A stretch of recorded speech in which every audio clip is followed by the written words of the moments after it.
এয়া আমি দিনৰ ভাত খাব কাৰণে লৈছোঁ বাবু আৰু মই। দালি, চব্জি, কণী ভাজি আৰু মিক্স ভাজি। কালি আমাৰ ইয়াৰ মহাপুৰুষৰ পৰীক্ষা আছে। এইবাৰ পৰীক্ষাত পাছে কৰে না ফেলে কৰে ভগৱানে জানে।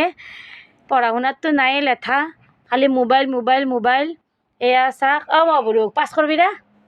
নাজানে আৰু ভগৱানে জানে। এইয়া ভগৱানে জানে বোলে, ই পঢ়লিহে পাছ কৰিব, ভগৱানে কেনেকৈ জানিব?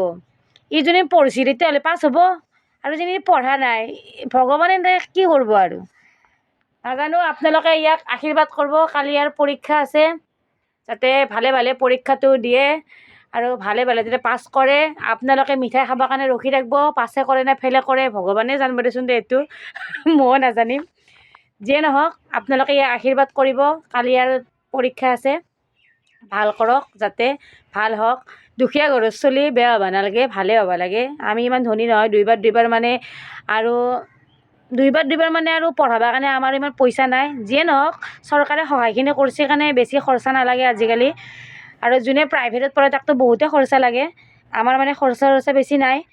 তথাপিতো মানে একবাৰতে পাছ হোৱাটো বহুতে দৰকাৰ।